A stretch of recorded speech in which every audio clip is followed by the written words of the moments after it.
Hello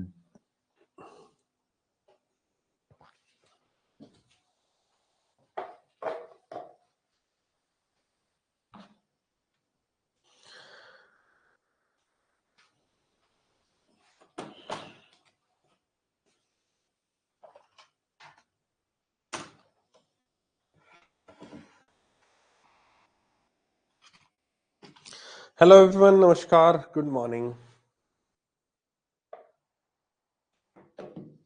good morning everyone, नमस्कार।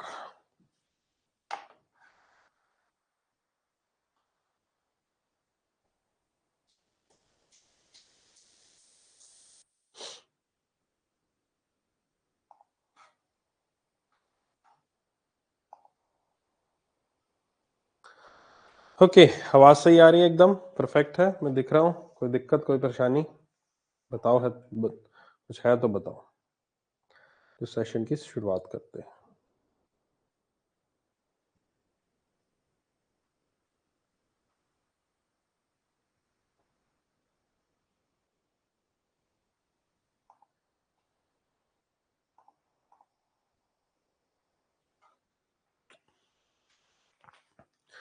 Okay, so last जो session था उसमें हमने यहाँ पर पढ़ा था कैश क्रेडिट के बारे में। आई होप कि आपको याद होगा कि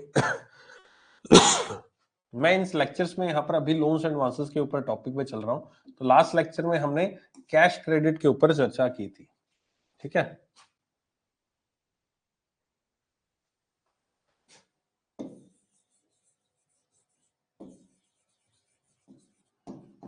आज की क्लास में हम बात करने वाले हैं, ये हो चुका है टॉपिक ये वाला हमारा। आज की क्लास में हम बात करने वाले हैं किसके ऊपर? सबसे पहले ओवरड्राफ्ट के ऊपर,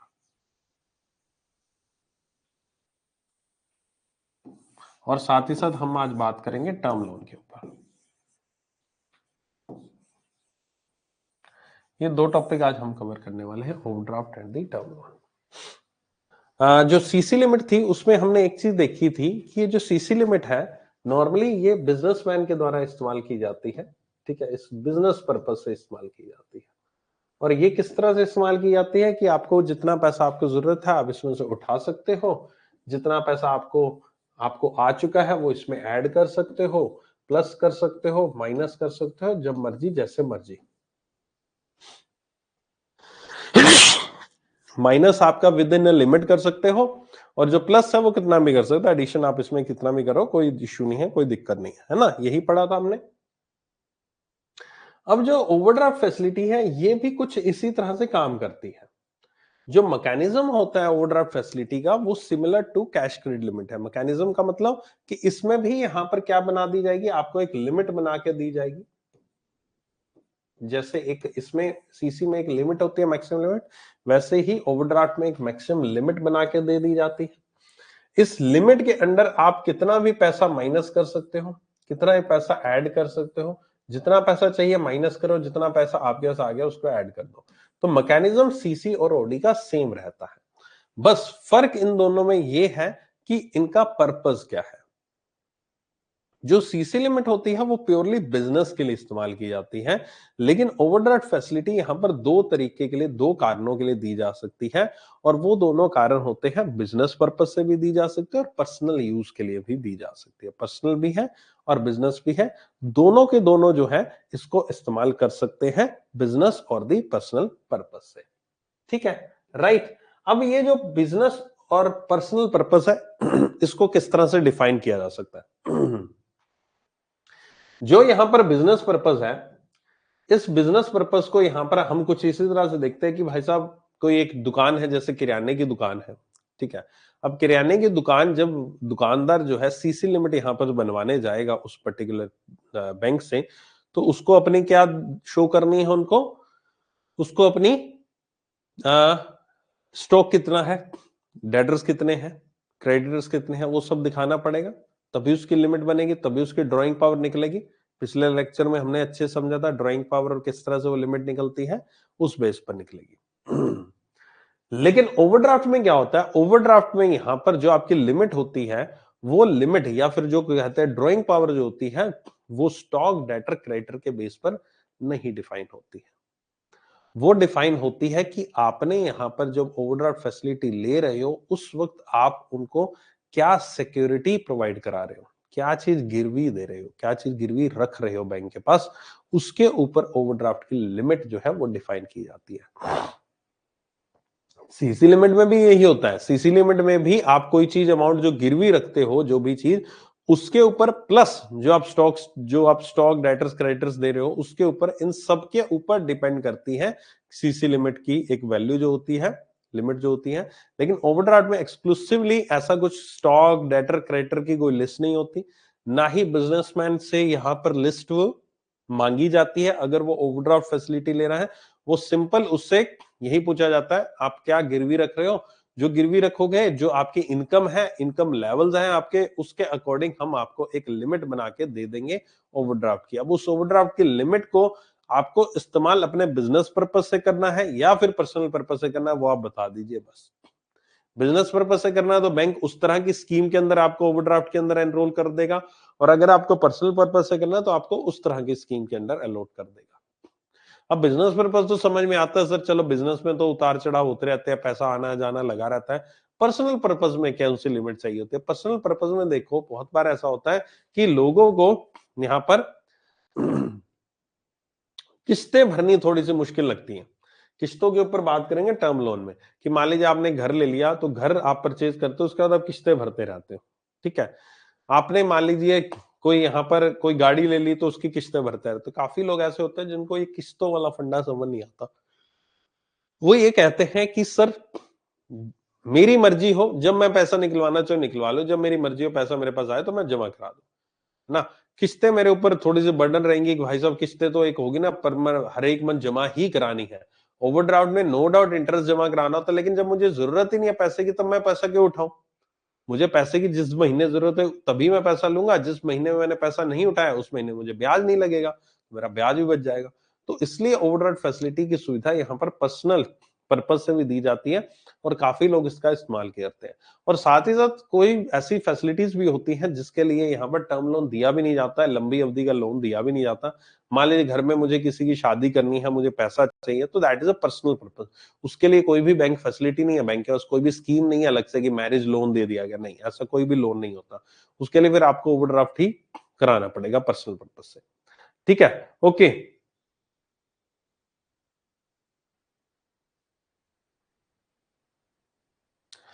सो ये यहां पर आपका ओवरड्राफ्ट हुआ। ओवरड्राफ्ट आपका ये काम करता है, इस पर्पज से ओवरड्राफ्ट बनाया जाता है। पर्पज मैंने अभी आपको बताया है, ठीक है। अभी सवालों को थाम लो, अभी मुझे टॉपिक कराने दो, फिर सवाल को पूछने के लिए सही समय दूंगा, पूरा समय दूंगा, ठीक है। ध्यान से सुनो मैं बात क्या कर रहा हूं, ठीक है। तो आई होप की चीज समझ में आ गई कि ओवरड्राफ्ट में एक लिमिट बना के दे दी जाती है, उस लिमिट के अंडर जिस तरह से कैश क्रेडिट में था उसी की तरह से यहां पर लिमिट के अंडर प्लस माइनस कर सकते हैं, ठीक है। Okay, got it. अब यहां पर एक और चीज आती है ओवरड्राफ्ट में, और वो ये आती है कि सर फिर मैं एक बिजनेस पर्सन जो है, जब उसको स्टॉक क्रेडिटर्स डेटर्स की डिटेल्स ही नहीं देनी है बैंक को, ज्यादा डॉक्यूमेंटेशन, क्योंकि इसमें डॉक्यूमेंटेशन वर्क थोड़ा सा कम रहता है इन कंपैरिजन में कैश क्रेडिट, तो फिर वो व्यक्ति, वो बिजनेसमैन हमेशा ओडी ही ले ले, इसको शॉर्ट में ओडी कहते हैं। तो वो ओडी ही ले ले, वो सीसी लिमिट क्यों ले रहा है? सही बात है कि ओडी लिमिट ही यूज कर ले, एंड उसको सीसी लिमिट की आवश्यकता ही नहीं है, जब फॉर्मेलिटी भी कम है, सब कुछ ओके है, सब कुछ इजी है करना। तो इसका पर्पस ये है कि यहाँ पर जो ओडी लिमिट होती है इन कंपैरिजन सीसी लिमिट थोड़ी महंगी होती है। महंगी का मतलब ये है इंटरेस्ट के हिसाब से। सीसी लिमिट आपको यहाँ पर कम रेट ऑफ इंटरेस्ट में मिलती है in comparison to OD limit, क्योंकि ओडी लिमिट में फॉर्मेलिटीज कम है।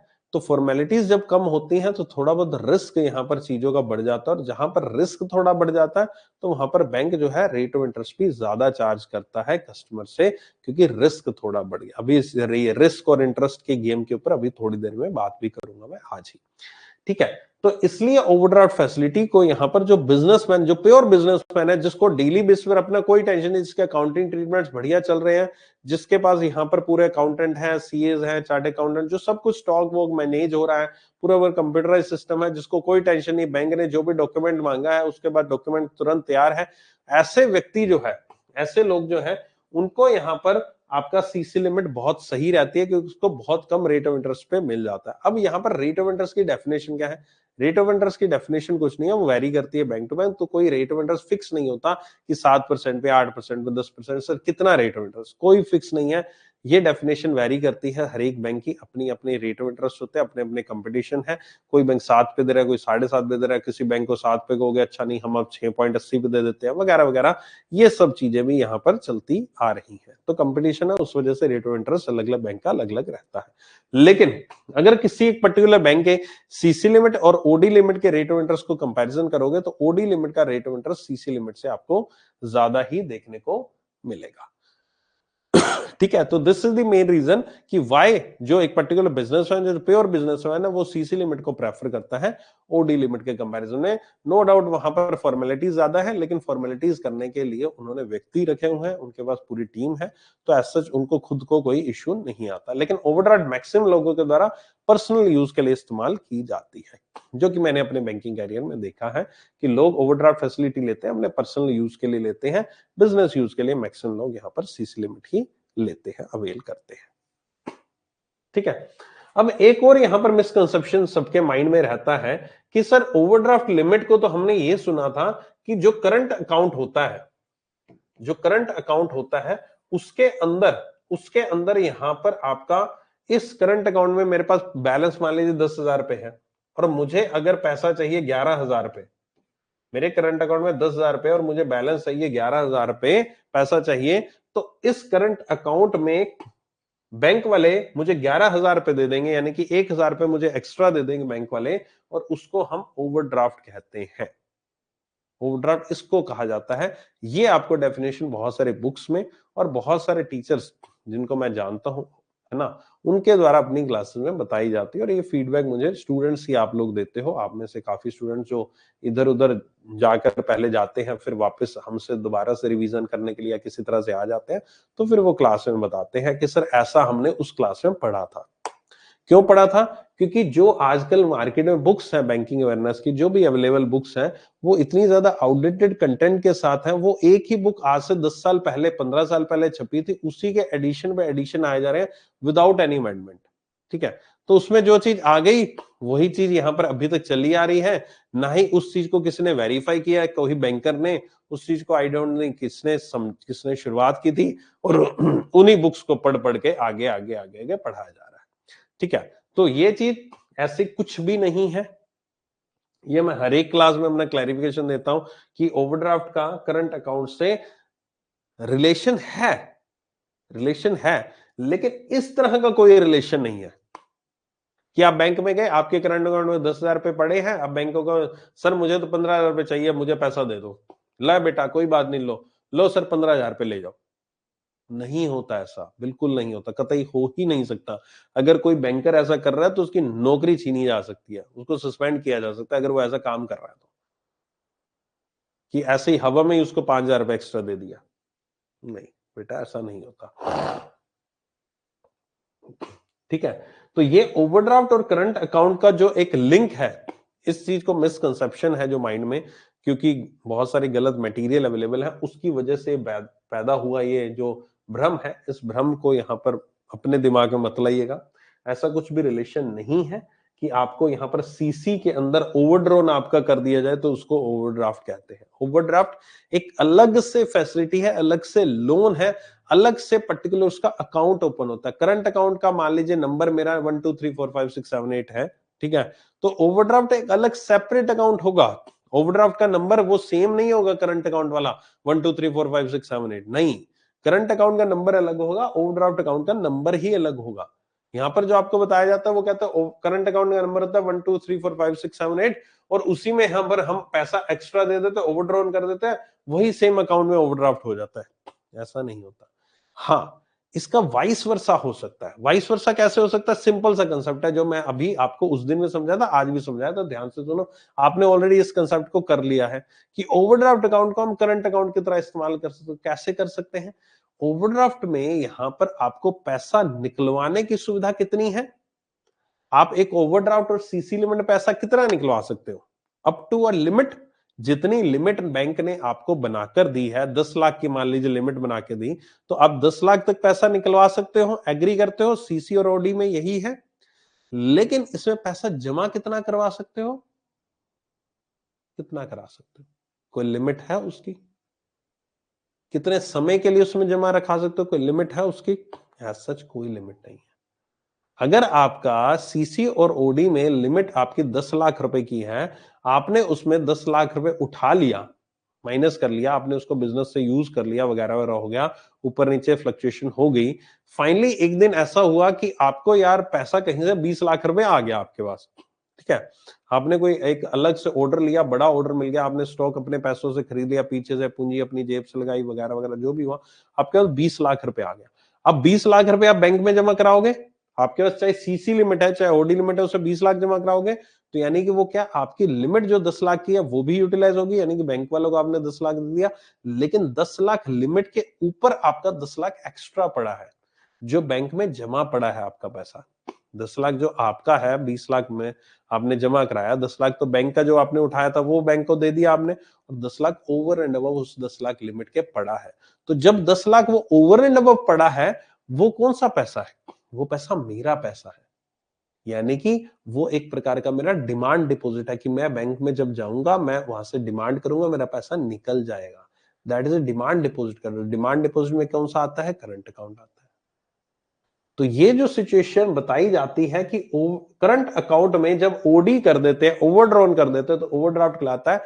ऐसा नहीं होता, जबकि इसका वाइस वर्सा हो सकता है कि ओवरड्राफ्ट अकाउंट को हम as a current account use कर सकते हैं, लेकिन कब वो यूज कर सकते हैं? अगर उसके अंदर जो पैसा पड़ा है वो आपकी लिमिट के बियॉन्ड पड़ा है, लिमिट से ज्यादा उसके अंदर जितना पैसा पड़ा है, उस पैसे को आप एज अ करंट अकाउंट, मतलब जब मर्जी चाहूं मैं निकलवा लूंगा, जब मर्जी चाहूं मैं जमा करा लूंगा। लेकिन स्टिल ओवरड्राफ्ट अकाउंट जो करंट अकाउंट होता है वो सेम अकाउंट नंबर नहीं होते, अलग अलग होते हैं। बस फर्क इतना है कि ओवरड्राफ्ट जो अकाउंट है वो एक पर्टिकुलर लिमिट के ऊपर एज अ करंट अकाउंट की नेचर की तरह वो डिफाइन हो जाता है। बस एक और डिफरेंस होता है, करंट अकाउंट में आपका मिनिमम बैलेंस होता है, ओवरड्राफ्ट में कोई मिनिमम बैलेंस मेंटेन करने की आवश्यकता नहीं रहती है। ठीक है, आई होप कि यहां तक समझ में आ गया होगा, चीजों को क्लियर होंगी चीजें। कोई डाउट है तो पूछ लो इसके अंदर, ओवरड्राफ्ट के अंदर। अभी इससे ओवरड्रॉन से रिलेटेड एक और टॉपिक है इसी में, ओवरड्राफ्ट के अंदर छोटा सा, इसी से जुड़ा वो भी कराऊंगा, फिर टर्म लोन करेंगे। लेकिन स्टिल अभी तक कोई डाउट है ओडी में तो पूछ लो। और अगर किसी की आज पहली क्लास है, फर्स्ट क्लास है, तो बेटा आज से डायरेक्टली शुरू मत करना ये क्लास, आपको कुछ समझ में नहीं आएगा। It's better to watch the previous classes, उनकी रिकॉर्डिंग देखो पहले, फिर इन क्लासेस पे आना। ठीक है, आप एक सीक्वेंस में चलो, इन क्लासेस में आना। और ये कोर्स की अब क्लासेस डेली बेसिस पर मंडे टू फ्राइडे हुआ करेंगी। ठीक है, तो मंडे टू फ्राइडे डेली सुबह 7:30 बजे ये वाली क्लास चलाई गई रहेगी आपकी, सुबह 7:30 बजे लाइव सेशन होगा। तो इस सेशन को लाइव सुबह अटेंड कर लिया करो, ठीक है, 7:30 बजे। और ये कोर्स मैं विद इन कोशिश करूंगा, इस मंथ तो नहीं कंप्लीट होगा, मैं नेक्स्ट मंथ के फर्स्ट वीक तक मैं इस कोर्स को कंप्लीट करा दूंगा पूरा पूरा। ठीक है, तो ये कोर्स नेक्स्ट मंथ के फर्स्ट वीक में कंप्लीट हो जाएगा। राइट, तो इन क्लासेस को हम जल्दी से जल्दी अब फटाफट से एंड करेंगे। फटाफट मतलब कि कंटेंट आपको डेली बेसिस पर मिलना शुरू हो जाएगा। बस टाइमिंग का ध्यान रखना, मंडे टू फ्राइडे सुबह 7:30। हाँ जी, पूछो क्वेश्चंस।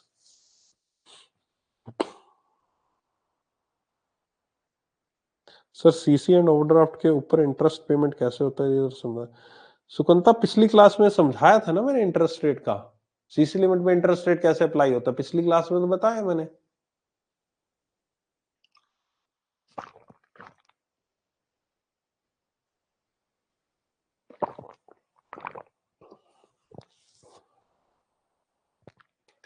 टारगेट बेटा हर एक चीज के होते हैं, हर एक चीज का टारगेट होते हैं। बैंकिंग में जो जॉब आपको दिखाई जाती है ना, वैसी जॉब है नहीं। जो आपको पिक्चर्स में, जो आपको यूट्यूब पे और जो आपको चीजें दिखाई जाती है ना, वो चीजें वैसी होती नहीं है। बस वो दिखाने के लिए दिखाई जाती है, व्यूज कमाने के लिए दिखाई जाती है। तो इन सब चीजों से इन्फ्लुएंस होके प्लीज अपने कैरियर को मत शुरू करना। मैं पहले बता रहा हूं कि आपको लगता है कि मैंने उस यूट्यूबर की वीडियो देख ली, उसने मुझे ऐसा दिखाया, उसने मुझे ऐसा दिखाया था, है ना, we banker are like this, we slay outside type की रील्स वील्स देखकर कभी इस चीज को सोचकर अगर बैंकिंग सेक्टर में आ रहे हो ना, तो बेटा फिर गड़बड़ हो जाएगी, फिर कल को तुम पछताओगे और कुछ नहीं। अगर आपका मोटिव है एक अच्छा करियर बनाना, अच्छी प्रोग्रेस करना, ग्रोथ करना, और साथ साथ आपकी कुछ सैलरी जो आपको हैंडसम सैलरी मिलती है वो अर्न करना, along with the dedication to work for the bank. Dedication होना चाहिए, जो भी आपको काम दिया जाए उसको पूरी श्रद्धा के साथ आपको काम करने की जिम्मेवारी लेनी है, उसको पूरा करना है। ये सोच के साथ अगर बैंक में आओगे कि सर टारगेट जो भी होंगे, काम जो भी होगा, प्रेशर जो भी है वो हम कंप्लीट करेंगे, ठीक है, अगर इस सोच के साथ आओगे तो बैंकिंग करियर अच्छा जा सकता है। अगर इस सोच के साथ जाओगे सर मैंने तो उसकी रील देखी थी, मैंने तो उसकी वीडियो देखी थी, शॉर्ट्स देखी थी, वो तो बहुत अच्छे घूम रहे हैं सर, वो तो बहुत अच्छे कपड़े पहन रहे हैं, वो तो ऐसे वो जिम में भी जा रहे हैं, वो सर घूम भी रहे हैं, वो सर रोज डांस भी करते हैं, वो सर रोज पार्टी भी करते हैं, वो सर क्लब में भी जाते हैं, तो इस तरह की वीडियो से इंस्पायर होकर बैंकिंग सेक्टर ज्वाइन कर रहे हो कि मैं भी ये करूंगा, गड़बड़ हो जाएगी, है ना। आपको नहीं पता, वो सिर्फ और सिर्फ चीजें, कुछ चीजें दिखाने के लिए, दिखावे के लिए की जाती है ताकि उनको व्यूज मिले।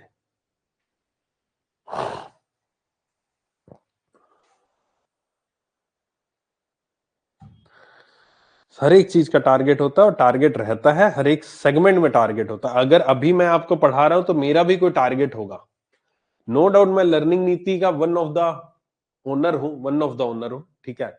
तो वन ऑफ द ओनर का मतलब ये नहीं है कि मेरे पास टारगेट नहीं है, मेरा भी अपना एक टारगेट है, मुझे भी स्टूडेंट्स लाने हैं इस ऑर्गेनाइजेशन के लिए, तो मैंने भी टारगेट सेट कर रखा है ना कि हाँ इतने स्टूडेंट्स मेरे लिए होने चाहिए इसके लिए, तो मैं एज अ ओनर हूं, कंपनी का मालिक है, फिर भी मेरे पास टारगेट। तो आप तो फिर भी जॉब करोगे तो आपको टारगेट तो होंगे और वो पूरे भी करने पड़ेंगे आपको। कोई सवाल, कोई जवाब, यस नो तो कर दो कि सर कोई क्वेश्चन नहीं है, एटलीस्ट नो तो लिख दो, यस नहीं लिख सकते तो, कोई क्वेरी नहीं है तो एटलीस्ट नो तो लिख दो, सर समझ में आ गया सब कुछ। आपकी चैट किसी और को नहीं दिख रही है, आपकी चैट सिर्फ मुझे ही दिख रही है, तो टेंशन मत लो।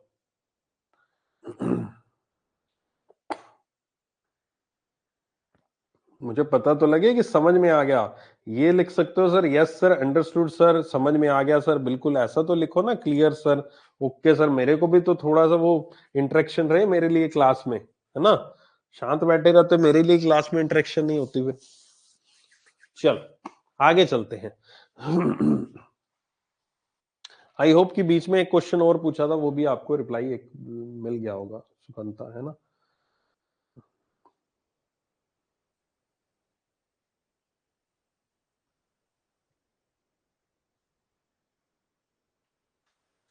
ओके, अब इसी में ओवरड्राफ्ट में यहां पर हम एक और चीज को बताता हूं जो कि इससे जुड़ी हुई है, जो करंट अकाउंट की जो ये लिमिट वाला फंडा है ना कि मैं ओवरड्रॉन कर सकता हूं, तो ये चीज जो है ओवरड्राफ्ट में, करंट अकाउंट में किसी चीज को ओवरड्रॉन करना पॉसिबल नहीं है।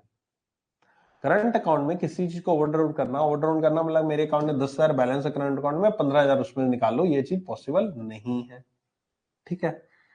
लेकिन ये चीज यहां पर सीसी और ओडी में पॉसिबल है। कहने का तात्पर्य क्या है? कहने का तात्पर्य ये है कि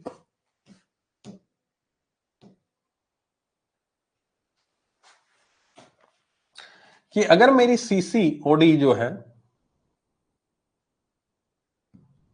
अगर मेरा सीसी ओडी जो है उसकी लिमिट फॉर एग्जांपल 10 लाख रुपए है, लिमिट जो है सीसीओडी की। अब अचानक से क्या होता है, अचानक से कई बार ऐसा होता है, बिजनेसमैन का सीजन आता है, दिवाली का सीजन आ गया, अभी से दिवाली थी, अब बिजनेसमैन को अपने पास स्टॉक लेकर आना है, उसका जितना ज्यादा माल होगा ऑब्वियस उतनी ज्यादा उसकी बिक्री होगी। मान ली डिमांड तो है मार्केट में 10, उसके इलेक्ट्रॉनिक की शॉप है ना, इलेक्ट्रिकल आइटम, इलेक्ट्रॉनिक जो भी है, उसको यहां पर सामान चाहिए, दिवाली का सीजन है, लोग भर भर कर आ रहे हैं, 10 यूनिट्स उसके पास पड़ी हैं, लोग डिमांड 15 यूनिट की है, 5 यूनिट और कहां से लाएगा, उसका पैसा नहीं है, कहां से लाएगा, ठीक है। इमरजेंसी, अब नहीं लाएगा तो सेल 5 यूनिट्स की नहीं बिकेगी, प्रॉफिट नहीं होगा। अब वो इसी सोच के साथ, इसी उम्मीद के साथ, उसकी ऑलरेडी सीसीओडी लिमिट होती है बैंक में, वो बैंक के पास जाता है, बैंक को कहता है कि सर मेरा ना सीजन आ गया, तो ये 10 लाख की जो लिमिट है ये तो मैंने यूटिलाइज कर ली, जो मेरे पास पर्टिकुलर स्टॉक था वो तो मैं रूटीन में लेकर आता ही हूँ, लेकिन मुझे एक्स्ट्रा स्टॉक और खरीदना और मेरी ये लिमिट यूटिलाइज है ऑलरेडी, सारी की सारी मेरा उधार उधार चल रहा है, इधर उधर स्टॉक में पैसा रुका हुआ है, माल बिक रहा है तो उधार पे बिक रहा है वगैरह वगैरह कुछ भी, तो क्या मुझे एक बार टेम्परेरी बेस पर फॉर दी 1 मंथ मेरी लिमिट को बढ़ा सकते हो? बढ़ा सकते हो, ऐसा किया जा सकता सर? बैंक कहेगा यस किया जा सकता है, क्यों नहीं किया जा सकता? बैंक आपको एक टेम्परेरी बेस पर आपकी सीसीओडी लिमिट को इंक्रीज कर देता है, टेम्परेरी बेस पर। लेकिन ये टेम्परेरी बेस पर जो लिमिट इंक्रीज की जाती है ये पर्टिकुलर टाइम के लिए की जाती है, 1 मंथ 2 मंथ 3 मंथ मैक्स, ठीक है। इतने समय के लिए जो लिमिट की जाती है, अब ये नहीं है कि 10 लाख रुपए की जो असेसमेंट मैंने की थी कि 10 लाख रुपए निकालने की लिमिट निकालने की, मैंने बहुत सारी चीजें असेसमेंट की थी, बहुत सारे फैक्टर्स को देखा था मैंने, फिर 10 लाख की लिमिट निकाली थी। अब जो 1 लाख की लिमिट मान लीजिए उसको कह रहा है कि 1 लाख की सर लिमिट और चाहिए, मुझे 1 लाख का सामान और खरीदना है, तो 1 लाख की लिमिट निकालने के लिए भी हम प्रॉपर असेसमेंट उसका करेंगे। हाँ, नो डाउट उतने ज्यादा फॉर्मेलिटी नहीं रहेगी जितनी एक ओरिजिनल लिमिट बनाने के लिए की थी। हाँ, एक टेम्परेरी बेस पर अगर लिमिट देनी है तो थोड़ी बहुत उसकी असेसमेंट हम लोग करेंगे, ठीक है। तो 1 लाख रुपए की हमने उसको क्या कर दी है, उसको टेम्परेरी बेस पर उसकी लिमिट को इंक्रीज कर दिया है, उसकी लिमिट को बढ़ा दिया है टेम्परेरी बेस पर 1 लाख की। जस्ट एग्जांपल 1 लाख, वो 2 लाख भी, 5 लाख जो भी हो सकता है, ठीक है। अब जो 1 लाख की जो लिमिट बनाई गई है, इस लिमिट को यहां पर कहा जाता है, क्या कहा जाता है? टीओडी। टीओडी क्या? Temporary overdraft. टेम्परेरी ओवरड्राफ्ट इसको कहा जाता है, TOD, temporary overdraft. Temporary base पर 15 दिन, 1 महीना, 2 महीना, मैक्स 3 महीने के लिए टीओडी दी जाती है। उस पर्टिकुलरली लोन अमाउंट में यहां पर एनहेंसमेंट किया जाता है, लिमिट को बढ़ा दिया जाता है, तो अगले 1, 2, 3 महीने के लिए वो इस पैसे को इस्तेमाल कर सकता है, एक्स्ट्रा पैसे को ओवर एंड आउट। तो उसकी लिमिट जो है बढ़कर 10 से 11 लाख हो चुकी है for a time period. This is the TOD, इसको हम टीओडी कहते हैं सीसीओडी के केस में, ठीक है। आई होप कि ये चीज क्लियर होगी, ये चीज क्लियर होगी, ठीक है। एक और इसी को यहां पर हम, एक और नाम है इसका, और वो नाम है एडहॉक लिमिट। इसी का दूसरा नाम है, ये एक टीओडी है और एक एडहॉक लिमिट है। ये क्या होता है कि कुछ बैंक्स में इसको एडहॉक लिमिट कह दिया जाता है, कुछ बैंक्स में इसको टीओडी कह दिया जाता है, ठीक है। एक और टीओडी जो शब्द है एक और जगह पर इस्तेमाल होता है, और वो होता है यहां पर अगर अगर अगर अगर आपके पास किसी भी तरह का एक मान लीजिए आपके पास अकाउंट है, मान लीजिए आपके पास करंट अकाउंट ही है, ठीक है, आपके पास करंट अकाउंट ही है। अब अभी हमने पिछले पेज पर क्या पढ़ा था? करंट अकाउंट में ओवरड्राफ्ट फैसिलिटी, मतलब ओवरड्रॉन नहीं किया जा सकता, यही पढ़ा था मैंने आपको तब समझाया था कि करंट अकाउंट में ओवरड्रॉन नहीं किया जा सकता। लेकिन यहां पर एक हल्का सा ट्विस्ट है, हल्का सा ट्विस्ट है। ये चीज मैंने तब आपको मना की थी, मैंने आपको तब कहा था करंट अकाउंट में ओवरड्रॉ नहीं किया जा सकता। अगर करंट अकाउंट में ओवरड्रॉ ना अगर मेरे करते हो तो हो सकता है आप गलती से अगर गलत काम कर रहे हो किसी के साथ मिल के कि करंट अकाउंट में बैलेंस ही नहीं और उसको उतना पेमेंट दे रहे हो, तो आपका सस्पेंशन भी हो सकता है। लेकिन अगर करंट अकाउंट में with due permission, with due permission of the higher authorities, with due permission of the respective authority, जो इसके लिए ऑथोराइज्ड है करने के लिए, अगर करंट अकाउंट में फॉर पर्टिकुलर टाइम पीरियड के लिए, एक पर्टिकुलर टाइम पीरियड के लिए हमने अगर लिमिट उसको दे दी है, कैसे? मान लीजिए करंट अकाउंट होल्डर है, वो क्या करता है, वो आपको यहां पर उसको पैसा चाहिए, करंट अकाउंट होल्डर, उसके अकाउंट में 1 लाख रुपए, उसको पैसा चाहिए आपका 1 महीने के लिए, 2 महीने के लिए, 3 महीने के लिए। वो कहता है मुझे ना sir overdraft CC limit, OD limit नहीं बनानी है, मुझे ना टेम्परेरी बेस पर थोड़ा सा पैसा चाहिए। मैं आपको क्या करता हूं, मैं आपको कुछ ना कुछ चीज गिरवी रख देता हूं, और वो गिरवी मोस्ट ऑफ द टाइम क्या होता है, फिक्स डिपॉजिट हो जाता है। आपको फिक्स डिपॉजिट में गिरवी रख देता हूं, आप मुझे ना एक छोटी सी लिमिट बना के दे दीजिए मेरे करंट अकाउंट से लिंक करते हुए, ठीक है। वहां पर वो क्या करेंगे, करंट अकाउंट में यहां पर आपको एक ओवर एंड अबव आपके साथ एक अटैच कर देंगे, एक लिमिट को अटैच कर दिया जाएगा, है ना, एक लिमिट को अटैच कर दिया जाएगा। और वो लिमिट अटैच कर दी जाएगी डिपेंडिंग अपॉन द सिक्योरिटी जो आप दे रहे हो, जो आप सिक्योरिटी दे रहे हो, उस सिक्योरिटी को, मान लीजिए 1 लाख की सिक्योरिटी दी तो आपको 70-80 हजार की एक लिमिट अटैच कर दी जाएगी आपके करंट अकाउंट से, उस अमाउंट को आप यूटिलाइज कर सकते हो फॉर दैट टाइम पीरियड।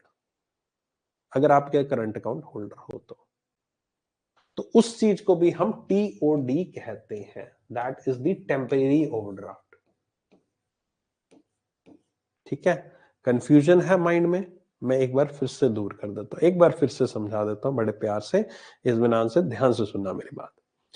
हमने शुरुआत की थी ओवरड्राफ्ट लिमिट की, जिसमें मैंने ये कहा था कि ओवरड्राफ्ट लिमिट आपकी पर्सनल यूज, बिजनेस यूज के लिए इस्तेमाल की जाती है। पर्टिकुलर बैंक में सिक्योरिटी दीजिए, जो भी दीजिए, जो भी फॉर्मेलिटीज होती है वो कीजिए, आपकी एक लिमिट बना के दे दी जाती है, उस लिमिट के बेस पर आप अपने उसमें से प्लस माइनस कर सकते हो।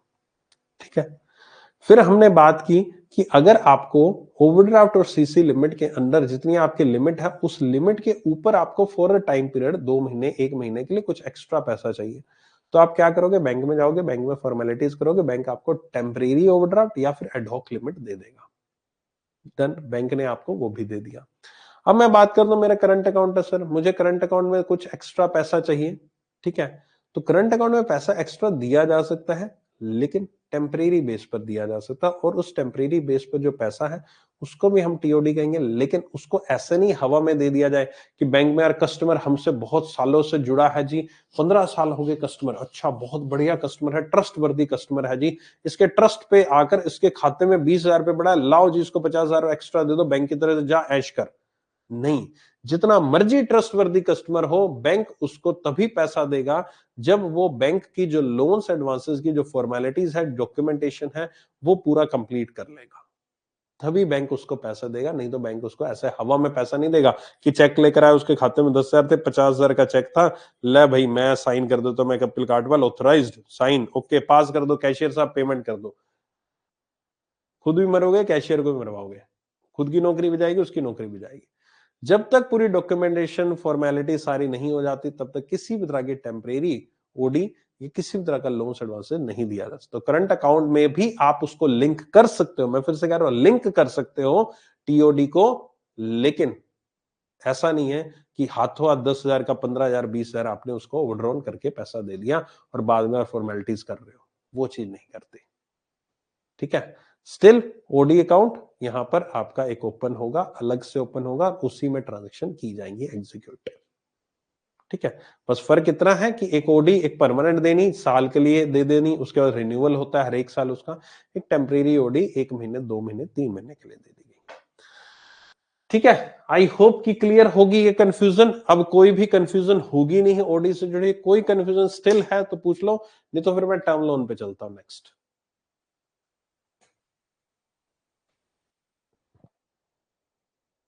एडहॉक तो सर वेयर हाउस रिसिप्ट नहीं बेटा, एडहॉक कहां वेयर हाउस रिसिप्ट में पहुंच गए, कंसेप्ट ही गलत हो गया तुम्हारा, कुछ और ही कंफ्यूज हो गए। वेयर हाउस रिसिप्ट तो अभी आई नहीं, वो तो प्लेज होता है।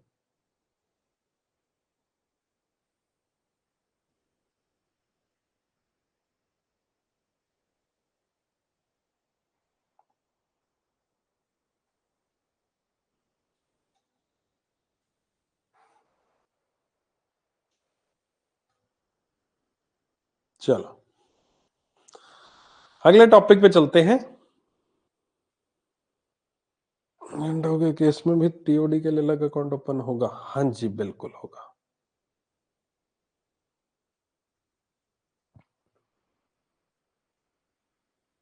बाकी जो टीओडी का केस है ना, ये बैंक टू बैंक भी वैरी करता है। तो मैं बताऊं तो अगर आप किसी प्राइवेट बैंक में जाओगे ना,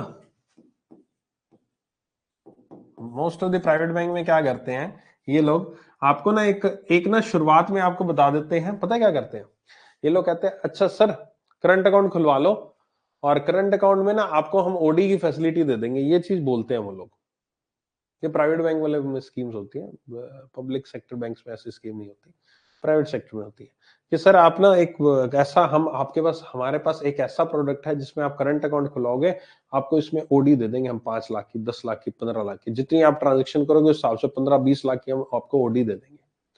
बंदा सोचता है कि यार हाँ यार ठीक है, जब जरूरत पड़े रातों रात मेरे को, तो 15 लाख मेरे को बैंक वाला दे देगा, ये तो बोला जाता है।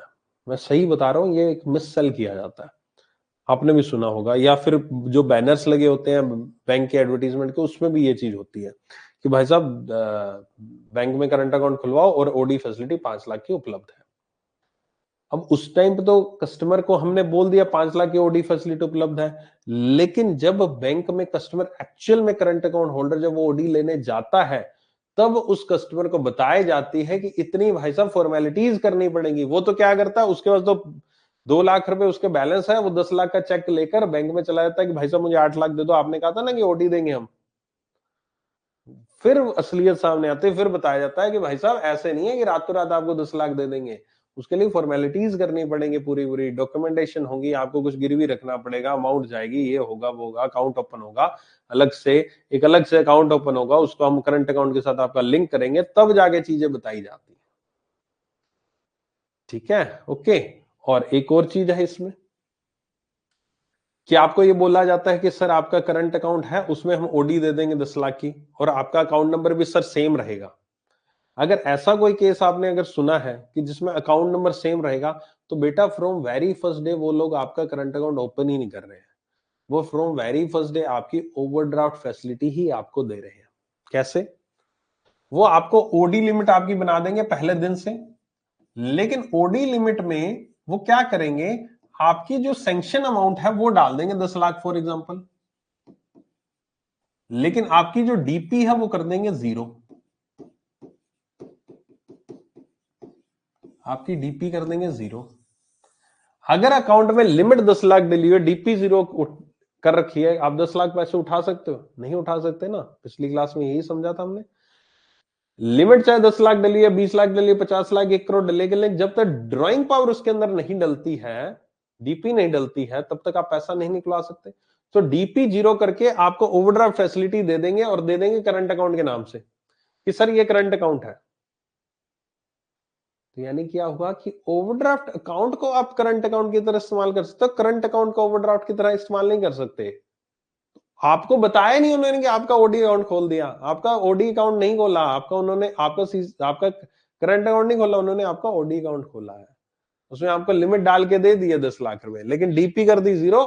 जब आपको रिक्वायरमेंट, अब आप तो उसको as a current account use कर रहे हो, प्लस पैसा आ रहा है जा रहा है, पैसा आ रहा है जा रहा है, ठीक है। जिस रात को आपको जरूरत पड़ेगी वो कहेंगे हाँ सर लाइए डॉक्यूमेंटेशन, लाइए पैसा, ये डॉक्यूमेंट्स लाइए, ये फॉर्मेलिटीज कीजिए, ठीक है हो गया 10 दिन 20 दिन में वो सेम अकाउंट में क्या करेंगे, आपकी जब फॉर्मेलिटीज पूरी हो जाएंगी, आपकी डीपी को 10 लाख कर देंगे, आप सेम अकाउंट में आप ओडी को इस्तेमाल कर पाओगे। अब समझे बात? ये होती है स्टोरी इसमें। इस तरह से यहां पर ये ओडीसीसी और करंट अकाउंट जो है वो काम करते हैं एक साथ मिलकर। ये कुछ प्रोडक्ट्स होते हैं बैंक के। तो करंट अकाउंट को ओडी की तरह नहीं, ओडी को करंट अकाउंट की तरह इस्तेमाल किया जा सकता है हमेशा। क्लियर है?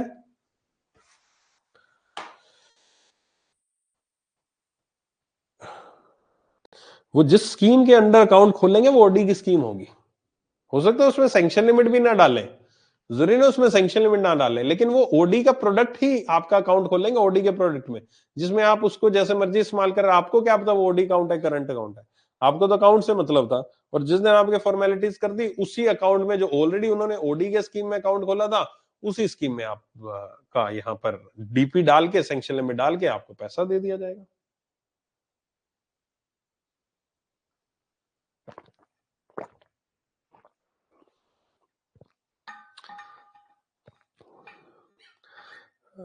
एक फंसाते तो नहीं है यार, उनकी मजबूरी होती है, फंसाना तो क्या ही कहें अब, है ना।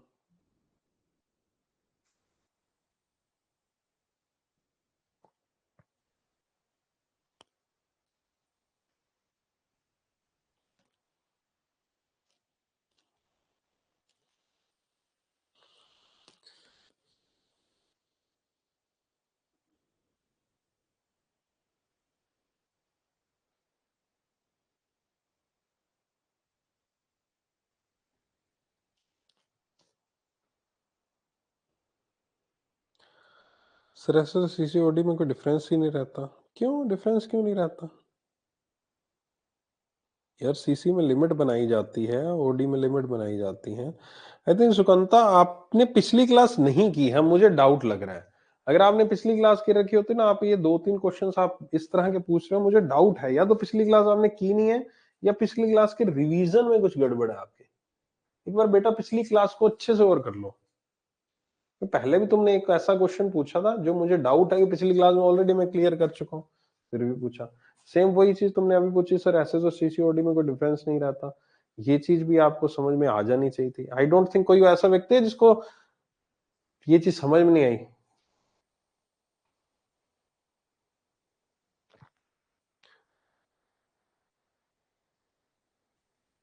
सीसी और ओडी में मैंने डिफरेंस इतना तो बेटर तरीके से पिछले पेज पर बताया था कि क्या डिफरेंस है दोनों में। रिकॉर्ड क्लास नहीं दिख रही है सर? नहीं बेटा, दिख जाएगी यार। तुम लोग ना, एक तो पहली चीज तो विंडोज 10 अब 11 में अपग्रेड करो अपने आप को, है ना। दूसरा, अपना ब्राउजर चेंज करके किया करो। ब्राउजर कोई और बदल के देखा करो। कई बार किसी ब्राउजर में चलती है, किसी ब्राउजर में नहीं चलती है, तो वो प्रॉब्लम रहती है। रिकॉर्डिंग क्लासेस चल रही हैं, एज सच मुझे नहीं लगता कहीं पर कोई दिक्कत आ रही है। चलो, ये हो गया सीसीओडी, टीओडी, एडहॉक लिमिट, सारी की सारी टर्म्स मैंने बता दी। अब बात करते हैं नेक्स्ट टर्म की, जो कि आती है टर्म लोन। ठीक है,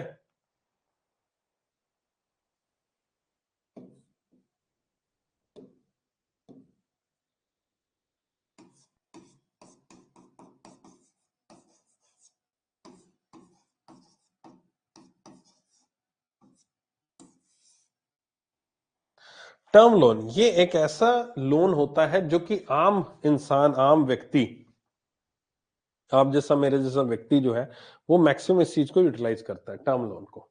ठीक है, मैक्सिमम इस चीज को यूटिलाइज करता है, टर्म लोन को। एक सेकंड। आपने में से कितने लोग हैं जिन्होंने कभी एजुकेशन लोन या हाउसिंग लोन, घर में कोई ऐसा लोन लिया हो? कोई ऐसा है जिसके घर पे कोई education loan, housing? Don't worry, आपका नाम वाम नहीं आएगा, किसी को नहीं दिखेगा। बताना चाहो तो बता सकते हो ना। थोड़ा वो समझाने में थोड़ा आसान रह जाता है चीजों को। ऐसा व्यक्ति है जिसने को किसी भी तरह का लोन आपके घर में चल रहा हो, car loan, education loan, housing loan वगैरह वगैरह, या आपने करियर के लिए एजुकेशन लोन लिया हो, कोई डिग्री करने के लिए।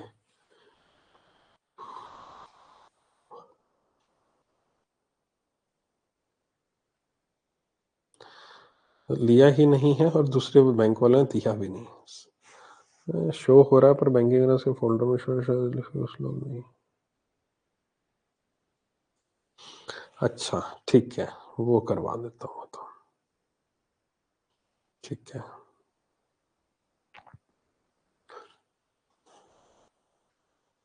गोल्ड लोन लिया है, ओके। कौन सा लोन लिया है? जिसने जो लोन लिया लिखो तो सही, ये लोन लिया है।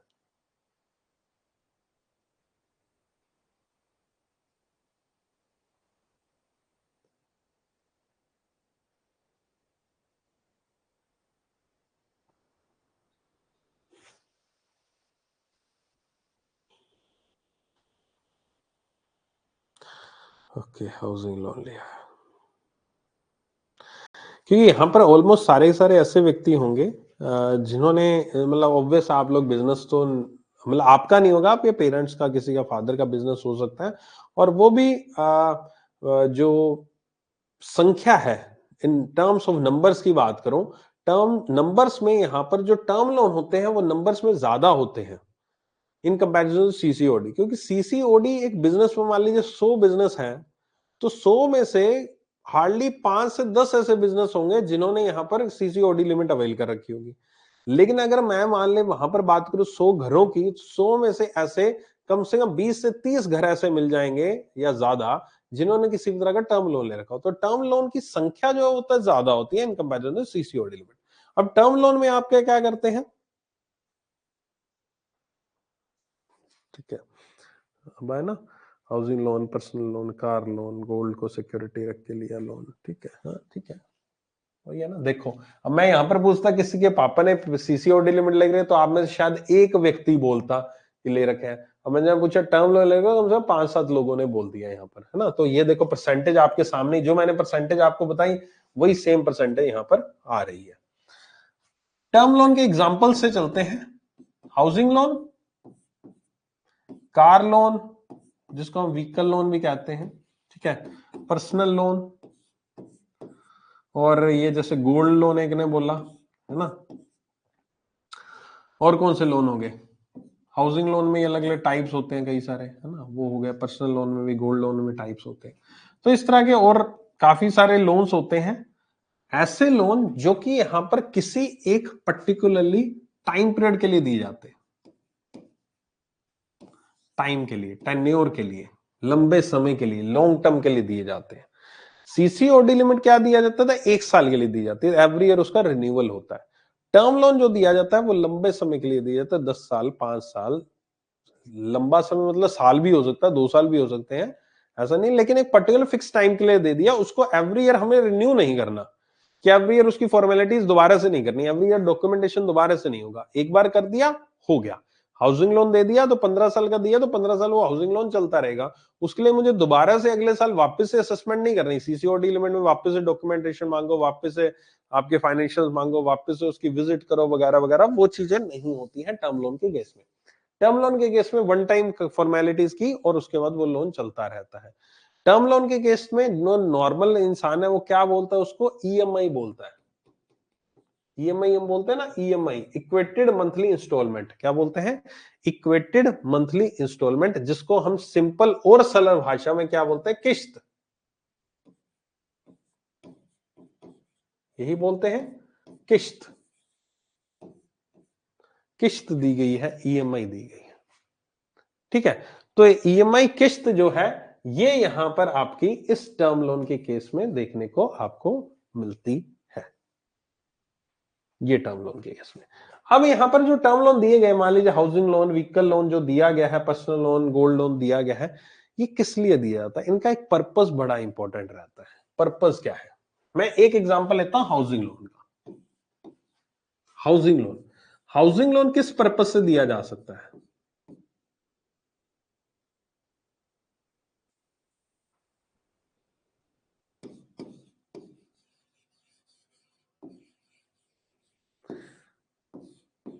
हाउसिंग लोन, मैंने एक घर परचेज किया, एक नया घर परचेज कर रहा हूं, उसके लिए दिया जा सकता है, परचेज ऑफ हाउस के लिए। दूसरा, मैंने कोई प्लॉट खरीदा है, परचेज ऑफ प्लॉट, और उसके ऊपर मैं कंस्ट्रक्शन करना चाहता हूं, बनाना चाहता हूं घर खुद से।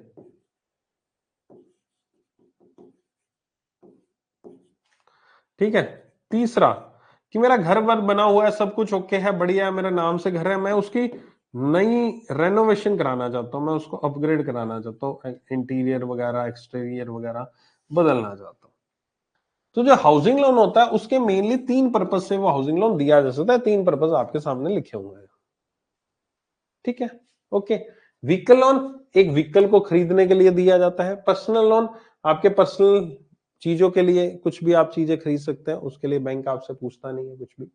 गोल्ड लोन, आपने गोल्ड गिरवी रख दिया, उसके अगेंस्ट आपको लोन मिल जाता है ना, इस तरह के और लोन। अब ये जो लोन है आपने किसी पर्पज से लिया है, परचेज ऑफ हाउस, यानी कि एक पर्टिकुलर हाउस है, 10 लाख की उसकी कीमत थी, 10 लाख रुपए आपने बैंक से यहां पर ले लिए, और आगे जिससे भी आपने परचेज किया घर, उसको 10 लाख रुपए दे दिए, और बैंक आपको हर एक मंथ आपको बैंक में किस्तें चुकानी पड़ती, ईएमआई चुकानी पड़ती है बैंक में जाकर आपको, ठीक है। अब जो भी आपका पर्पस रहता है, इस पर्पस को जो भी आपको करना है, इस पर्पस का जो अमाउंट होता है वो डिसाइड करता है कि आपने लोन आपको कितना मिलेगा। हाउसिंग लोन है, एक घर आप परचेज कर रहे हो बना बनाया, फॉर एग्जांपल 10 लाख रुपए का, लेकिन बैंक आपको पूरा पूरा 10 लाख इसमें नहीं देगा। बैंक इसमें क्या करता है, बैंक इसमें कुछ अमाउंट का मार्जिन रख लेता है। बैंक कहता है कि सर हम 10 लाख पूरा नहीं देंगे, कि 10 लाख का तो आपका घर है, हम ये चाहते हैं कि इसमें एटलीस्ट 10% मार्जिन हो। 10% मार्जिन का मतलब ये है कि इसमें तकरीबन यहां पर आपका 10,000 रुपए, और सॉरी 1 लाख रुपए आप अपनी पॉकेट से लगाइए। अब जिस इंसान को आप 10 लाख रुपए दे रहे हैं, वो अपनी पॉकेट से अगर 1 लाख रुपए लगा भी देगा, मतलब 1 लाख एटलीस्ट उसके पास होना चाहिए, तभी तो दिखेगा कि भाई साहब हाँ यार 9 लाख रुपए बैंक दे रहा, उसके पास 1 लाख तो हो एटलीस्ट। अब आप कहोगे कि सर फिर लोन ही काय को दे रहे जब मेरे पास पैसा ही होता तो, लेकिन 10 लाख लोन लेने की जो कैपेबिलिटी है, एक हैसियत है, एक नेटवर्थ जो हम कह सकते हैं, उस हिसाब से एटलीस्ट उसके बाद जेब में पैसा तो होना चाहिए ताकि वो मार्जिन को इंश्योर कर सके, ताकि वो अपनी जेब से लगा सके। 10 लाख 20 लाख 30 लाख दे दो उसको और उस बंदे के पास खुद के पास कुछ पैसा ना हो, कोई भी सेविंग नहीं है इतने सालों की, अगर उसने अर्निंग कर रहा है, इनकम जनरेट कर रहा है, तो क्या उसके पास कुछ नहीं था इतने सालों में, कुछ अर्न नहीं किया, कुछ सेव नहीं किया? नहीं, ऐसा नहीं हो सकता। तो ये मार्जिन रखना जरूरी है। अब ये मार्जिन 10% है, 20% है, 15% है, 5% है, ये बैंक टू बैंक वेरी करता है। तो ये जस्ट एन एग्जांपल है, 10 लाख 10%, 1 लाख वाला, ये bank to bank scheme to scheme vary कर सकता है। हाउसिंग लोन में मार्जिन का केस अलग हो सकता है, कार लोन में अलग हो सकता है, पर्सनल लोन में मार्जिन अलग हो सकता है, गोल्ड लोन में अलग हो सकता है। तो जितने भी टाइप ऑफ और भी जो भी लोन्स होते हैं उनमें सब में अलग अलग मार्जिन हो सकता है, और वो मार्जिन भी बैंक टू बैंक वेरी कर सकता है। ठीक है, इस मार्जिन को हम एक और नाम से जानते हैं, और वो नाम होता है एलटीवी।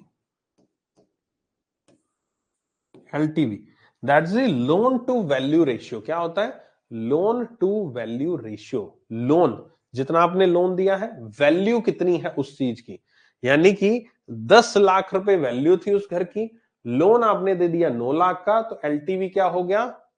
9/10। यही हुआ। ठीक है, तो एलटीवी 90% आप कह सकते हो। तो 90%, और बाकी जो एलटीवी रेशियो जो है वो 90% होगा, 9/10 हो गया, और जो मार्जिन है वो 1/10 हो गया, 10% हो गया। तो मार्जिन अपोजिट है एलटीवी के। एलटीवी रेशियो को मेंटेन करना होता है, रिजर्व बैंक ऑफ इंडिया इनकी गाइडलाइंस जारी करता है कि इस पर्टिकुलर लोन में एलटीवी रेशियो इतना मिनिमम होना चाहिए। उसकी वो कहता है कि 80% एलटीवी होना चाहिए, मान लो हाउसिंग लोन के केस में, तो बैंक वाले चाहे तो उसको 90% कर दे, 95 कर दे, मतलब मार्जिन जब 5 कर दे, चाहे 7 कर दे, चाहे 8 कर दे, 10 कर दे, 15 कर दे, लेकिन वो 20 के बियॉन्ड नहीं जा सकते, क्योंकि वो वहां पर आरबीआई ने कैप लगा दी है एलटीवी रेशियो की। ठीक है, तो इसी का अपोजिट हम एलटीवी कहते हैं, उसी का अपोजिट हम मार्जिन कह सकते हैं। आई होप कि एलटीवी मार्जिन का कंसेप्ट समझ में आया होगा कि यहाँ पर एलटीवी क्या है, मार्जिन क्या है। ठीक है, अब यहां पर एक और चीज है कि मैंने एक पर्टिकुलर किसी पर्पज से लोन लिया है। अब ये जो पैसा दिया जाता है ये पर्टिकुलर इसी पर्पज से दिया जाता है। ऐसा नहीं है कि आपने हाउसिंग लोन के लिए लोन लिया है, परचेज के लिए लोन लिया है, आप इस पैसे का इस्तेमाल किसी और चीज में कर रहे हैं। आपने घर खरीदा ही नहीं, आपने उस चीज से कार खरीद ली। आपने कहा बैंक से पैसे ही तो उठाने, क्या ही फर्क पड़ेगा, हाँ चल कार खरीद लेते हैं। नहीं, ऐसा नहीं होता, और ऐसा हो भी नहीं सकता, क्योंकि जो टर्म लोन का पैसा आता है, जिस पर्पज से आता है, ये पैसा डायरेक्टली उनके पास ही जाएगा। मान लीजिए किसी से आपने घर खरीदा है, तो बैंक वाले जिस पर्सन से आपने घर खरीदा उसी के अकाउंट में डायरेक्टली पैसा डालेंगे, आपको नहीं देंगे। हाँ, आप कंस्ट्रक्शन कर रहे हो, आपको लेबर का पैसा देना है वगैरह वगैरह, उसके लिए बैंक आपको यहां पर दे देगा, लेकिन उसके लिए भी बैंक आपसे पूरी वो रिसिप्ट और पूरा बिल विल आपसे मांगेगा बैंक। ठीक है, जो जो आप सामान का पैसा दे रहे हो उसके लिए बैंक डिटेल्स मांगेगा।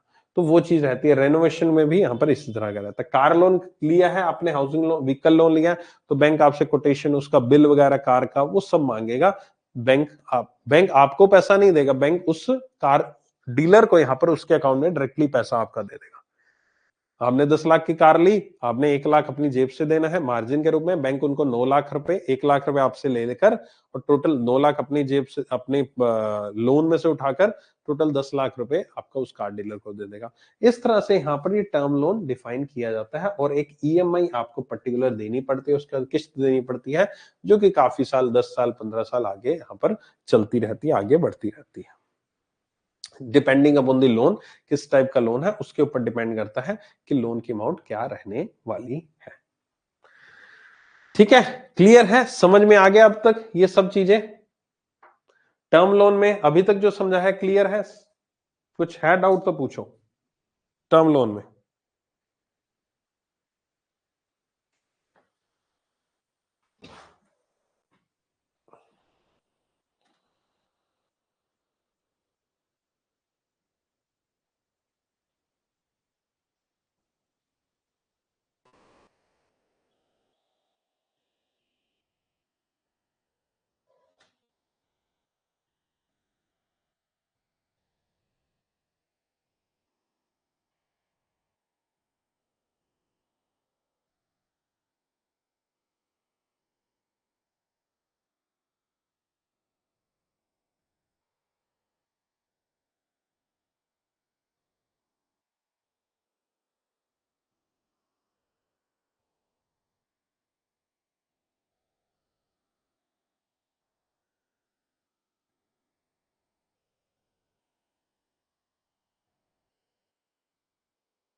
ओके,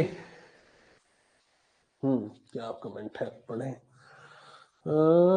सर एसबीआई के बैंक एम्प्लॉय को लोन लेना होगा तो उसको भी एसबीआई ही देगा या किसी दूसरे। कोई बैंक एम्प्लॉय जो होता है वो अपने ही बैंक से लोन लेता है, क्योंकि उसको जो रेट ऑफ इंटरेस्ट होता है बहुत कम पड़ता है। अगर आप मार्केट में अगर as a non bank employ अगर लेने जाते हो लोन, तो आपका 8%, 9%, 10%, 11% पे इंटरेस्ट पे मिलता है, इवन ज्यादा भी मिलता है। लेकिन अगर आप एज अ बैंक एम्प्लॉय अपने बैंक में लोन लेते हो तो वो 5-6% भी मिलता है, इवन कम पे मिलता है, और वो भी सिंपल इंटरेस्ट पे मिलता है। तो कोई भी बैंक वाला दूसरे बैंक से लोन लेगा भी क्यों, जब उसको आधे रेट ऑफ इंटरेस्ट पे मिल रहा है, और आधे से भी ज्यादा जो बाकी आप जैसे मेरे जैसे व्यक्तियों को लोन बाहर जैसे बैंक से लोन लेंगे, अपने बैंक से नहीं लेंगे, तो वो कंपाउंडिंग, वहां पर कंपाउंड इंटरेस्ट का फंडा और यहाँ पर सिंपल इंटरेस्ट का फंडा एप्लीकेबल होता है। बाहर के मजबूरी हो कि बैंक वाला कोई फॉर्मेलिटी करे या फिर आपके एलिजिबल नहीं हो, एलिजिबल इन द सेंस की उस पर्टिकुलर चीज का लोन दे ही नहीं रहा, कोई प्राइवेट इंस्टीट्यूशन दे रहा है, तो आप ले सकते हो बाहर से लोन। उसके लिए आपको अपने बैंक के एचआर डिपार्टमेंट से परमिशन की जरूरत होती है, आप उनसे परमिशन लेकर बाहर से भी लोन ले सकते हो, कोई दिक्कत नहीं। सर बिल मैनिपुलेट करके कोई लोन अमाउंट का दूसरा यूज कर सकते हैं? बेटा करने को तो सब कुछ हो सकता है, बिल मैनिपुलेशन भी हो सकता है, पैसे का इस्तेमाल भी किया जा सकता है, सब दुनिया करती है। लेकिन वो जो कर रहे हैं, अगर वो कल को अगर किसी भी तरह के पकड़े गए तो फिर उनके ऊपर फ्रॉड का केस भी हो सकता है, और फ्रॉड का केस होने पर फिर ऑब्वियस है बैंक उस पर कार्रवाई करेगा, है ना। अब ये चीजें तो देखो मना नहीं कर सकता मैं, इनसे डिनाई नहीं कर सकता, क्योंकि ये केसेस मैंने बहुत सारे देखे हैं अपने करियर में, लोग करते हैं। लेकिन वो कुछ लोग पकड़े जाते हैं, कुछ लोग नहीं पकड़े जाते। जो पकड़े जाते हैं फिर उनके ऊपर एफआईआर वगैरह होती है, उनसे पैसा निकलवाया जाता है, कोशिश की जाती है, सब चीजें होती है। जो नहीं पकड़े तो आज भी नहीं पकड़े गए। ये चीज तो एक काइंड ऑफ क्राइम है, काइंड ऑफ फ्रॉड है ना। टर्म लोन के लिए भी अलग अकाउंट खुलता है? हाँ जी बेटा, टर्म लोन के लिए भी अलग अकाउंट ही खुलता है, एक अलग सेपरेट अकाउंट होता है, उसका सेपरेट अकाउंट नंबर होता है। लोन का तो ऐसा नहीं है सर, मेरा बड़ा भाई एसबीआई में है, बट उसने दूसरे एक बैंक से लोन लिया क्योंकि इंटरेस्ट रेट कम था। हाँ तो वही तो कह रहा हूँ, दूसरे बैंक से एसबीआई पर्सनल लोन वही तो है ना। जरूरी नहीं है कि हर एक टाइप का लोन मिलता हो, पर्सनल लोन उसको मिलता ही नहीं है। एम्प्लॉय को पर्सनल लोन नहीं मिलता, उसको ओवरड्राफ्ट फैसिलिटी मिलती है। आपके भाई को पर्सनल लोन चाहिए होगा, उसको ओवरड्राफ्ट नहीं चाहिए होगा, है ना।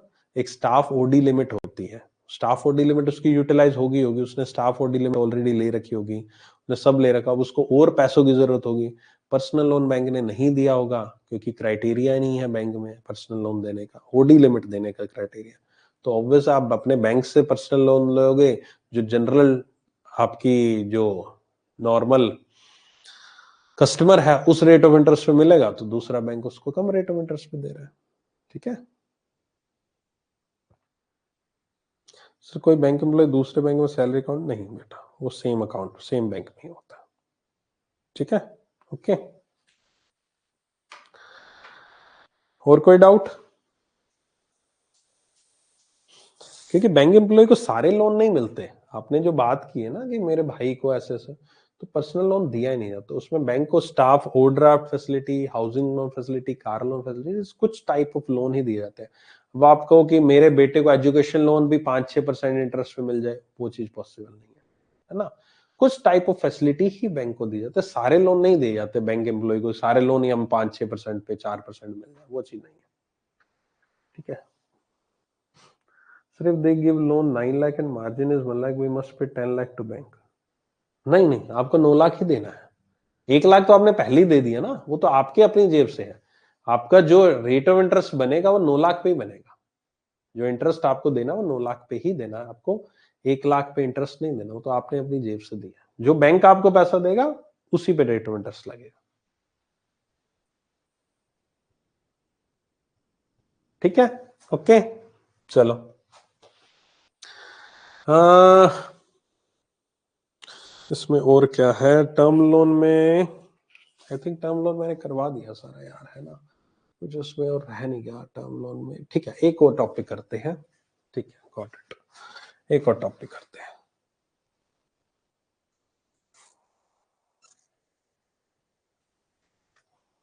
इसी का एक पार्ट है, एक और फैसिलिटी है। एक और फैसिलिटी यहां पर होती है जो कि ओवरड्राफ्ट के केस में भी हो सकती है और उसमें टर्म लोन भी दिया जा सकता है। नॉर्मली ऐसे कई केसेस हैं, वन ऑफ द केस मैं डिस्कस कर रहा हूं, और वो होता है कि आपका पास यहां पर फिक्स डिपॉजिट होता है,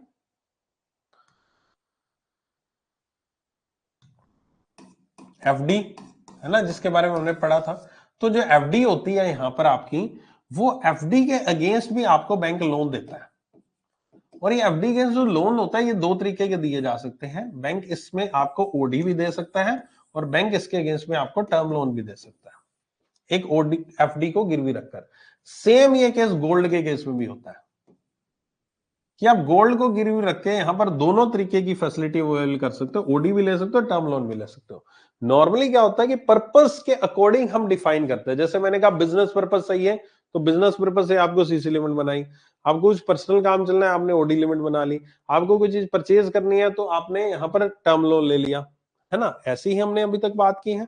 लेकिन अगर हाँ, बिजनेस पर्पस में भी टर्म लोन होता है कि मान लीजिए कोई मशीनरी खरीदनी है, आपने मशीनरी खरीदनी है, बिजनेस है, तो उसके लिए टर्म लोन दिया जा सकता है। मशीनरी का लोन होता है लंबी अवधि के लिए। आपने मान लीजिए कोई आपने बिल्डिंग खरीदनी है, उस पे आपने कोई शोरूम, उसके ऊपर आपने कोई मॉल बनाना है ना, आपने दुकानें बनानी है, उस टाइप की चीज के लिए भी टर्म लोन दिया जाता है। तो बिजनेस पर्पज से भी टर्म लोन होता है।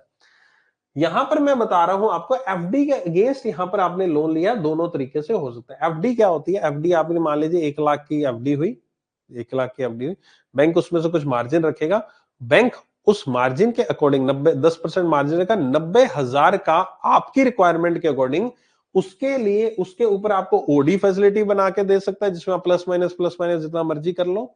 और आपको टर्म लोन भी दे सकता है बैंक उसके अगेंस्ट में, डिपेंडिंग अपॉन दी यू, आपकी क्या रिक्वायरमेंट है। अगर आप चाहते हो कि मैं प्लस माइनस करता रहूं, जो ब्याज बनेगा वो महीने के एंड पे दे दूं, जितना भी पैसा उठाया उस हिसाब से, तो उस हिसाब से उस हिसाब से आपका अकाउंट खुल जाएगा। अगर आप चाहते हैं कि एक बार में ही मैं पैसा उठा लूं, उसके बाद मैं किस्तें भरता रहूं उसकी, तो वो टर्म लोन के केस में हो जाएगा। टर्म लोन के केस में ऐसे ही होता है ना कि टर्म लोन के केस में प्लस माइनस नहीं कर सकते। ऐसा नहीं है कि टर्म लोन के केस में आपने टर्म लोन ले लिया 10 लाख का, और उसमें आप कह रहे चलो आज मैं 1 लाख उठा लेता हूं, मैं फिर 5 लाख उठा लूंगा, फिर 6 लाख उठा लूंगा, चल ठीक है ऐसे ऐसे कर लूंगा, फिर मेरे पास पैसा आएगा मैं जमा करा दूंगा। नहीं, टर्म लोन के केस में एक साथ ही पैसा निकल रहा है और उसके बाद उसमें पैसा जमा ही हो सकता है, ऐसा नहीं होता। एक केस में पैसा टुकड़ों में निकलता है, किस केस में? हाउसिंग की कंस्ट्रक्शन में। हाउस की कंस्ट्रक्शन जो होती है वो स्टेज वाइज होती है। ऐसा नहीं होता ना वन टाइम में आपने हाउसिंग लोन कराया 20 लाख का और 20 लाख रुपए कंस्ट्रक्शन पे लगे। 20 कंस्ट्रक्शन करने में तो 1-2 साल लगेगा ना, कि नहीं लगेगा? 1-2 साल बाद लगता है ना कंस्ट्रक्शन करने में। तो जैसे जैसे स्टेज वाइज कंस्ट्रक्शन होती रहेगी, वैसे वैसे बैंक से आप पैसा निकलवाते रहोगे। लेकिन ऐसा नहीं है कि आप स्टेज वाइज जब बैंक से पैसा निकलवाते रहोगे, आप उसमें पैसा जमा करा दोगे, फिर निकलवा लोगे, जमा करा दोगे, निकलवा लोगे, वो चीज नहीं होगी। आप उसमें फेज वाइज पैसा निकलता रहेगा एज पर दी कंस्ट्रक्शन प्लान। ठीक है, तो यहां पर टर्म लोन में आपका एक साथ पैसा निकल जाता है और उसके बाद आप किस्तें भरते हो। ओडी में आपका पैसा प्लस माइनस होता रहता है। तो ये एफडी अगेंस्ट भी हम लोन देते हैं। इस लोन को हम ओडी अगेंस्ट एफडी भी कहते हैं, और जो टर्म लोन दिया जाता है एफडी अगेंस्ट में, इसको हम डिमांड लोन कहते हैं। क्या कहते हैं? ये शब्द आपने शायद कहीं सुना हो, शायद पढ़ा हो, डिमांड लोन। कहीं पर भी शब्द अगर आपको डिमांड लोन मिलता है, इसका मतलब होता है कि आपने एफडी अगेंस्ट टर्म लोन लिया है। एफडी अगेंस्ट जो टर्म लोन लिया है उसको हम डिमांड लोन कहते हैं, उसको हम डिमांड लोन कहते हैं। ठीक है, और ओडी अगेंस्ट एफडी तो आपका हो ही गया है। इसी तरह से गोल्ड, गोल्ड में भी होता है। गोल्ड आप गिरवी रख दो तो आप ओडी फैसिलिटी भी ले सकते हो, टर्म लोन फैसिलिटी भी ले सकते हो। गोल्ड के केस में भी ऐसा ही होता है। एक और टर्म यहां पर आपको बता देता हूं, मोरेटोरियम। एक और टर्म पढ़ने को मिलती है आपको, मोरेटोरियम। मोरेटोरियम क्या होता है? सर, मोरेटोरियम एक ऐसा समय होता है जिस दौरान आपको, बैंक वालों को, कोई भी ईएमआई पे करने की आवश्यकता नहीं होती है। आप जरूरी नहीं आप उस दौरान अपनी बैंक की ईएमआई पे कीजिए। ये एक बैंक वालों ने छूट दे रखी है। क्यों छूट दे रखी है? इसलिए दे रखी है, मान लीजिए एक हाउस है, हाउस बनकर तैयार होकर 2 साल लगेंगे। जब 2 साल होंगे तब उसके बाद आप उसके अंदर शिफ्ट होंगे और आप उसके अंदर रहने शुरू करेंगे। तो 2 साल के अंदर आपका घर बन रहा है, तो जब घर बन रहा है तो आप पैसा उठा रहे हो, अभी पैसा उठाया नहीं है, पूरा पूरा पैसा आपने ले रहे हैं, धीरे धीरे स्टेज वाइज ले रहे हैं। तो जब आप पैसा ले रहे हो और जब आपने उस पर्टिकुलर पर्पज से, जिस पर्पज से आपने यहाँ पर लोन लिया है, जिस पर्पज से आपने लोन लिया वो पर्पज ही नहीं पूरा हुआ है, तो आपको वापस जो लोन देने का जो एक फंडा है वो आप कैसे देंगे? जब चीज पूरी नहीं हुई है, मैं उसमें रहना ही नहीं हुआ, मैं रहना ही नहीं शुरू हुआ, मैंने उस चीज को यूटिलाइज नहीं किया, मैं उसकी किस्तें कैसे भरूंगा? अभी तो मैं बना रहा हूं। तो इसलिए जिस पीरियड के दौरान आपको बैंक एक छूट देता है कि किस्तें नहीं भरनी है आपको, उस पीरियड को हम मॉरेटोरियम कहते हैं। एग्जांपल और भी दे देता हूं। हाउसिंग लोन का केस का एग्जांपल दिया, एजुकेशन लोन। एजुकेशन लोन में क्या होता है कि आपकी 4 साल 3 साल की डिग्री है फॉर एग्जांपल, इस पीरियड के दौरान आपको बैंक पैसा देता है फेज वाइज, आपके जैसे जैसे सेमेस्टर आते रहते हैं वैसे वैसे बैंक आपको पैसा देता है, लेकिन बैंक आपसे पैसा डिमांड नहीं करता। बैंक आपसे पैसा डिमांड कब करता है? जब आपकी यहाँ पर डिग्री पूरी हो जाती है, उसके 6 महीने बाद बैंक आपसे पैसा मांगना शुरू करता है। तो ये पीरियड जो था 3 साल 6 महीने या 4 साल का जो भी पीरियड था, इस पीरियड को हम मॉरेटोरियम कहते हैं। हाउसिंग लोन की कंस्ट्रक्शन का जो पीरियड होता है ये मॉरेटोरियम के अंडर आता है। इसी तरह से और भी लोन है, बैंक आपसे पूछा, मान लीजिए घर को परचेज करने के लोन लिया, तो बैंक उस केस में मॉरेटोरियम दे देता है। ऐसा नहीं है कि मॉरेटोरियम परचेज और कंस्ट्रक्शन में मिलेगा ही नहीं, परचेज के केस में मिल जाता है। 6 महीने का 3 महीने का मॉरेटोरियम बैंक दे देता है, उसके बाद आपकी किस्तें शुरू होती है। लेकिन ऐसा नहीं है कि मॉरेटोरियम के दौरान आप पैसा अपना जमा नहीं करा सकते। आप मॉरेटोरियम पीरियड के दौरान पैसा जमा कराना चाहते हो तो पैसा जमा कराया जा सकता है। अगर आपको लगता है मेरी इनकम है, मेरी अर्निंग है, मेरा अच्छा खासा कमा रहा हूं, तो आपको पैसा जमा कराना है, आप कराइए। इवन आपका उससे क्या होगा, एक फर्दर फ्यूचर में इंटरेस्ट बर्डन जो है वो कम होता रहेगा, क्योंकि जितनी जल्दी आप शुरू करेंगे किस्त जमा करानी, जितने ब्याज के ऊपर ब्याज ऑब्वियस आपका लगता रहता है, तो उस पर आपका ईजी रहेगा। आपको क्या करना, आपको ईजी रहेगा थोड़ा सा, बाद में आपके ऊपर इंटरेस्ट बर्डन एक साथ नहीं पड़ेगा। तो वो चीज आपकी रहती है। एजुकेशन लोन में ऐसा केस होता है कि आपके पेरेंट्स थोड़ा थोड़ा ब्याज जमा करा देते हैं। इवन एजुकेशन लोन में एजुकेशन सब्सिडी भी मिलती है। अगर आप अपने, जब आप पढ़ाई कर रहे हैं, उस पढ़ाई के दौरान आप अपना इंटरेस्ट इंटरेस्ट जमा कराते रहे ना, ब्याज ब्याज जो लग रहा है, बैंक डिमांड नहीं करा, बैंक आपसे मांग नहीं रहा, लेकिन अगर आप फिर भी अपने एंड पे जमा करा रहे हैं, आपके पेरेंट्स या आप जमा करा रहे हैं, तो उस पे लेटर गवर्नमेंट ऑफ इंडिया की तरफ से कुछ पैसा वापस भी आता है इंटरेस्ट सब्सिडी के रूप में। जो आपने इंटरेस्ट जमा कराया उस पीरियड के दौरान, उसमें आपको छूट भी मिलती है 1 से 2% की। ठीक है, तो वो पैसा आपके अकाउंट में वापस आएगा, तो 1-2% वहां पर भी बच जाता है। तो इसी चीज को हम मॉरेटोरियम पीरियड कहते हैं, जिस पीरियड के दौरान आपको ईएमआई पे करने की आवश्यकता नहीं है। अपनी इच्छा अनुसार पे करना चाहे तो कर सकते हो, लेकिन ऑब्लिगेशन नहीं है, कंपल्शन नहीं है। ठीक है, तो मेरी तरफ से आज की कक्षा में इतना ही था। इनके कोई फाइनल कोई क्वेरी है पूछ लो, नहीं तो मैं सेशन को एंड करता हूँ। तो किसी को क्वेरी नहीं है तो वो जा सकता है। कल से हम इस क्लास को 7:30 बजे डेली आना ज्वाइन कर लेना, मंडे टू फ्राइडे डेली। अब ये सुबह 7:30 बजे क्लास हुआ करेगी।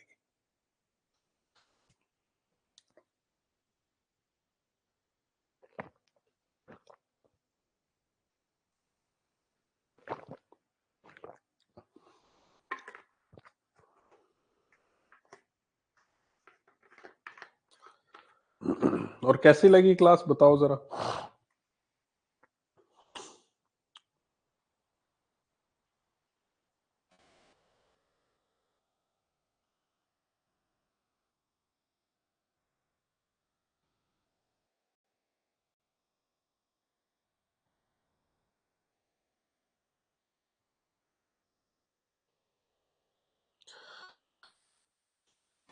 Term loan against FD is called demand loan, yes. करेंगे विवेक, जल्दी करेंगे। ठीक है, चलो करें सेशन को एंड।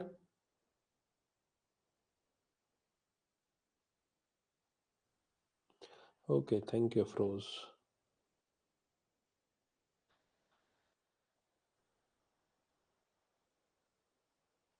चलो ओके, कोई क्वेरी तो कल पूछ लेना, कल बात कर लेंगे बाकी। आई डोंट थिंक ये सब की चीजें क्लियर है आपको। ट्रेनिंग, हाँ बिल्कुल ट्रेनिंग ही चल रही है आप लोगों की। चलो।